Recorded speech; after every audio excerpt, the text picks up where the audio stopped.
With the change of season comes a change in immunity. Typically with winter going into spring or summer going into fall, temperature changes, and with that comes the introduction of infections. Coughs, colds, sinus infection, bronchitis, pneumonia, even viral infection. For parents or kids who get sick, then the objective is to get treatment as soon as possible. And treatment doesn't have to be in the form of prescriptions. Treatment can be in the form of supplements, vitamins, fluids, but whatever it is, people have to recognize that something is changing, that an infection is brewing, and immediately start, and not wait until school or work is interrupted. I have a lot of parents that don't like using antibiotics, and that's okay. I have not touched an antibiotic in close to 10 to 15 years, and that's not to say that I haven't been sick, but I have my concoction of what I use when I get exposed. I do have to be careful with, number one, the suffering of the individual to make sure that there isn't anything dangerous going on. Number two, the exposure to others in the school system or at work. You never know, you might be exposed to a child that has HIV, a pregnant mom. Even if the individual that I'm treating can gut it out and tolerate a sore throat or get some food past the swollen tonsils, while they're getting better, they still will be contagious to all others.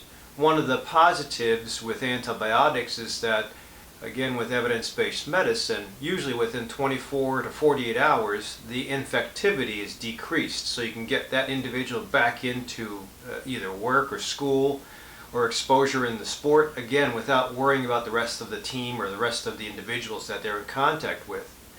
When we do herbal treatments to help boost immunity and fight the infection, whether it's strep throat, bronchitis, tonsillitis, sinusitis, there are no great studies to show how long infectivity will last. So essentially how long that person is contagious. So the one compromise I'll have is with patients who want to go the herbal route, say astragalus or elderberry or red reishi mushroom or using oils. That's fine, but I would have to pull that person out of work, pull that person out of school for at least 10 to 14 days. Same thing with the sport. Just because I would want the rest of the community protected, and I'd also want that person resting.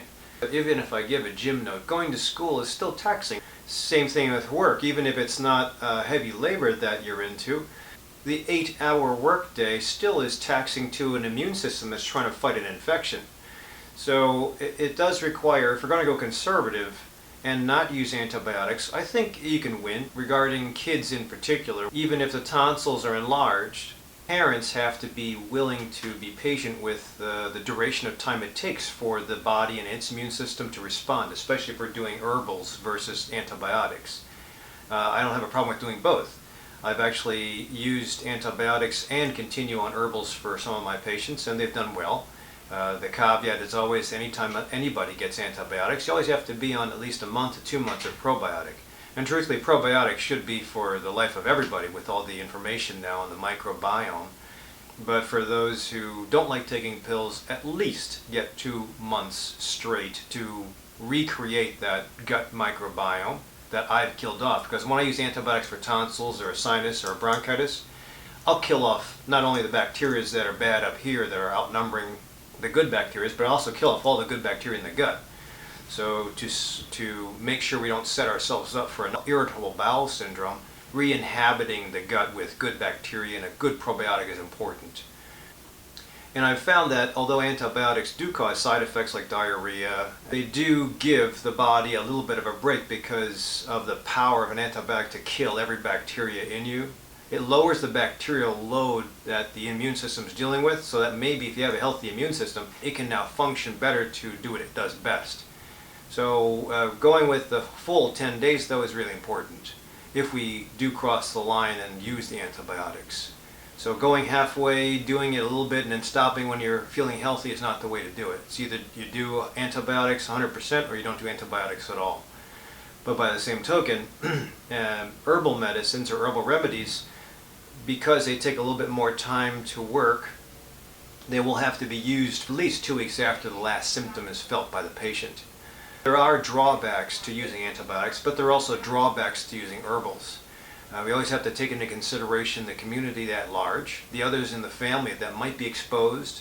In the case where you have an infection that starts with patient number 1, and he gives it to his sibling or parent number 2, patient number 1 gets better, parent number 2 or sibling number 2 gets sick in the meantime, and gives it right back to patient number 1. So you have this effect of ping-ponging the infection back and forth within the family or within a school system.